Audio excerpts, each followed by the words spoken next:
The message that God gave me tonight, it's just funny. The way God gives messages, you come walking through the bedroom the other day and I says, oh, there's this week's message. And Kristen said, I thought you said you didn't have one. I said, nope, there it is. Right there on the cover of that book.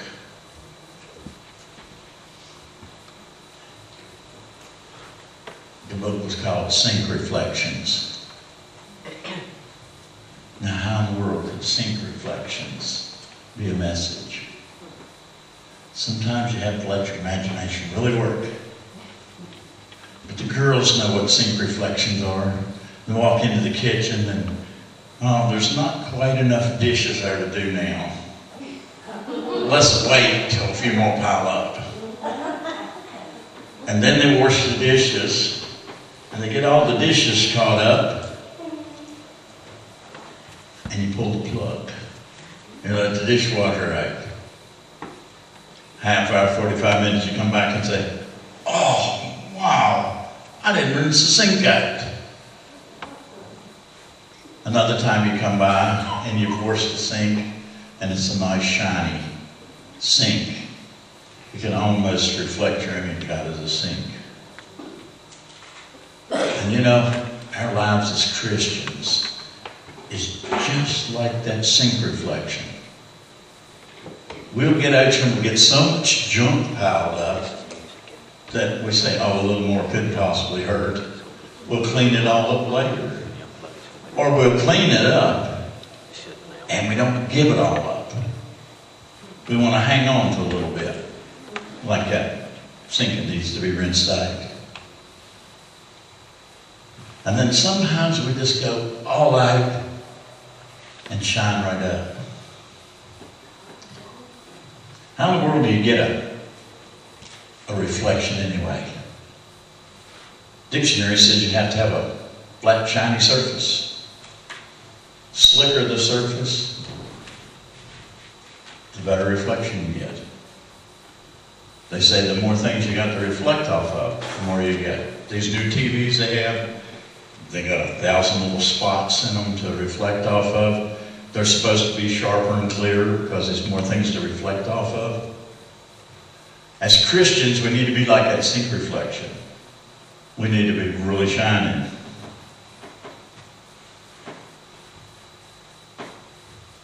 You know, it's the image. It's the image that we're putting out. The reflection, just like that sink. Now we go in there and the girls say, if somebody happened to come by and see all those dirty dishes, they'd think I never washed the dishes. Does that sound familiar? How many girls have said that? Yeah, I've heard that at the house. Might not be to me, I suppose. It don't look like it's enough even to get the dishwater ready for it. But we do our lives the same way. You know, wait till I get really bad and then I'll go say, God, forgive me. Might as well make it worthwhile. I thought about that movie Lion King. I told Kristen, you know, the little lion cub, he goes out and he peers over the edge and he sees his reflection in the water. How many saw that movie? He's looking over the edge. Might have to refresh my memory because I couldn't remember what he said, but he touched the water and it rippled. And his whole reflection became distorted. We do things as Christians that do just like that. We've got a good reflection of God in us. When we touch the water or we do something to cause it to distort. You know, light's got to reflect to get a reflection. You ever seen a glass? Look at the window panes. The light goes right on through it. There's nothing to reflect it back. Sometimes we'll get certain elements that'll make the outside dark, and we'll actually get something there that'll reflect some, but it don't reflect a lot. And that's the way we do as Christians. We'll get out and we'll reflect some, but not a lot of what God did for us. How many's heard of Job?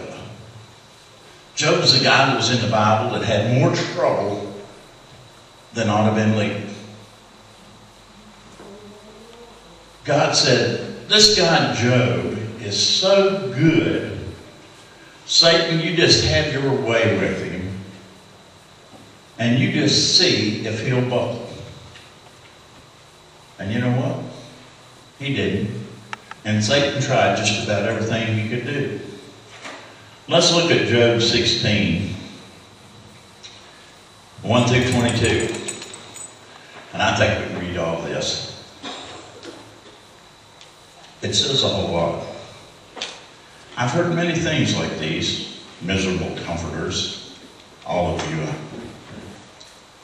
where your long-winded speeches never end. Sounds political, doesn't it? What ails you that you keep on arguing? I also could speak like you. If you were in my place, I could make fine speeches against you and shake my head at you. But my mouth would encourage you. Comfort from my lips would bring you relief. Yet if I speak, my pain is not relieved. And if I refrain, it does not go away. Surely, O God, you've worn me out. Now here he's kind of complaining to God. You've devastated my entire household. You have bound me, and has become a witness. My gauntness rises up, testifies against me. God assails me in tears, me into his anger, gnashes his teeth at me. My opponent fastens on me his piercing eyes. Men open their mouths to jeer at me. They strike my cheek in scorn and unite together against me. God has turned me over to evil men and thrown me into the clutches of the wicked. All was well with me, but he shattered me. He seized me by the neck and he crushed me. He's made me his target. His archers surround me without pity. He pierces my kidneys and he spills my gall on the ground. Again and again he bursts upon me, and he rushes at me like a warrior. I have sewed sackcloth over my skin, buried my brow in the dust. My face is red with weeping, deep sorrows wring my eyes. Yet my hands have been free of violence, and my prayer is pure. O earth, do not cover my blood. May my cry never be laid to rest. Even now my witness is in his heaven. My advance is on high. My intercessor is my friend. As my eyes pour out tears to God, on behalf of a man he pleads with God as a man pleads for his friend. Only a few will pass before I go on the journey of no return. Job's been kind of disappointed in this scripture. He kind of felt like that God had turned against him. And the big thing he's saying is that his friends not only have let him down, but they badmouth him. They're condemning him for causing his own grief. So you brought this all on yourself. Why don't you just turn away from God and serve the devil a little bit and everything will be okay? Job got up here and called his friends miserable comforters.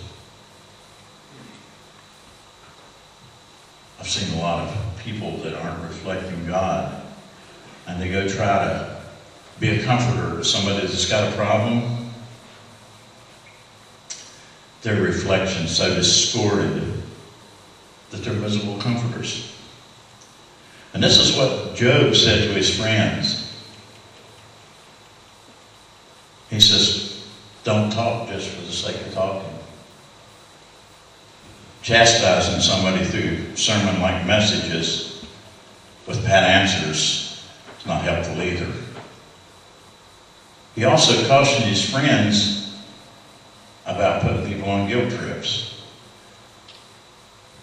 And he said, put yourself in somebody else's shoes before you cast judgment. And lastly, he suggested that they offer help and encouragement.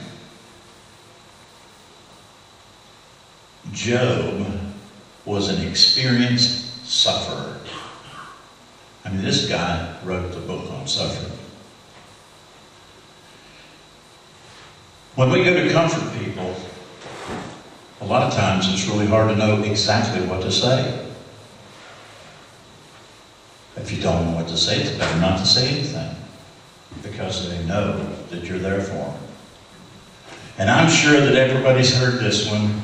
It was a pet peeve of mine. Somebody's parent dies, and a person comes along that's never lost a parent and says, I know just how you feel. Now, how can you tell somebody, I know how you feel, when they have never lost their parent? You can't do it. Unless you walk in their shoes, you can't say, I know how you feel. That's the words that Job's saying. That's not a reflection of God. That's just coming up with idle words.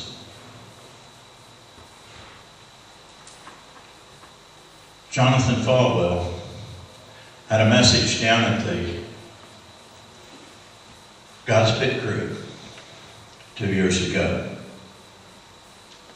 And he said, when you go to a disaster area, he said, everybody wants to say, God's with you.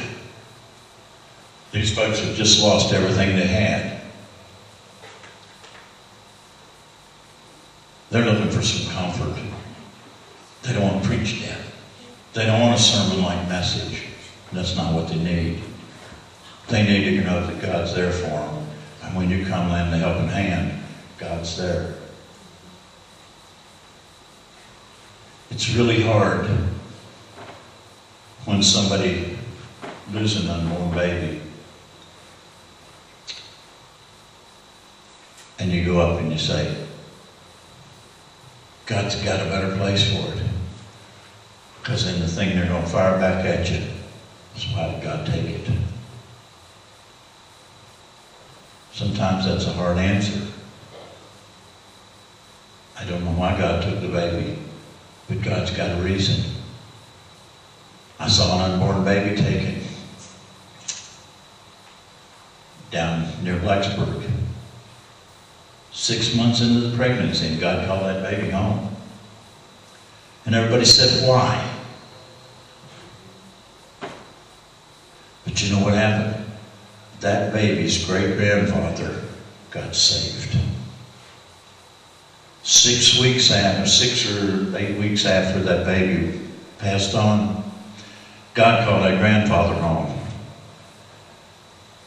And I honestly believe that if that baby hadn't passed on, that grandfather would have not been saved.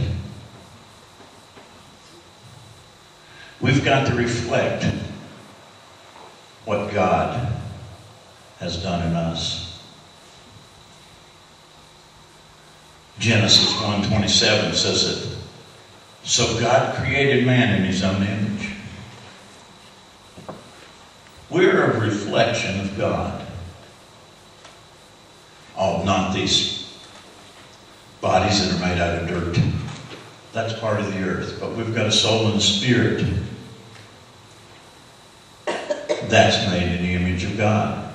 That's the reflection that we need to have. Remember the story about Moses? He went up on Mount Sinai. He was up there for days and days and days.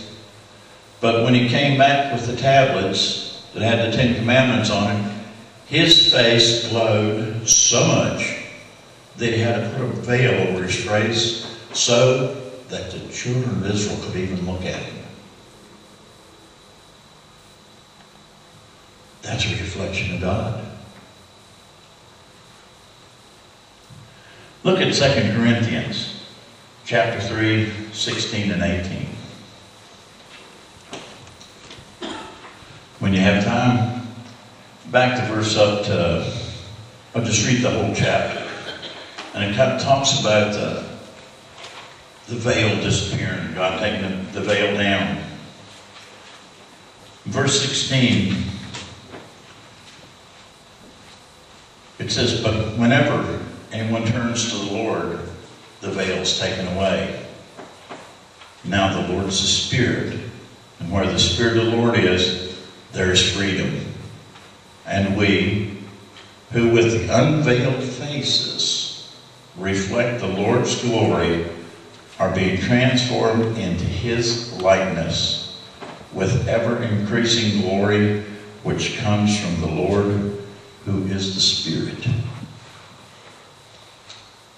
We don't have to have a veil to hide our face. We ought to be showing, shining, reflecting God's glory. And if we're reflecting God's glory, God's grace, God's reflection will answer. We won't be miserable comforters, because we'll have a reflection. The reflection, not of dirty dishes, not a saint's reflection, but God's reflection. We get that when we turn away from what we've been doing and look to God. I mean, we've seen people that got saved. They were so lit up and excited. They wanted to let everybody know what was going on. There's a little town called Oceana, West Virginia. They had a revival service over there. A group came from Georgia. This little church was starting up. And they had a Bible school. This young fellow, 17 years old, had so many tattoos he was running out of places to put them. He came to Bible school one night and he got saved. And that boy, after Bible school, went to the trailer park. There was 73 trailers in that trailer park. He knocked on every door in the trailer that parked that night and said, I got saved. That's the reflection that God expects us to have. That's what He expects us to do.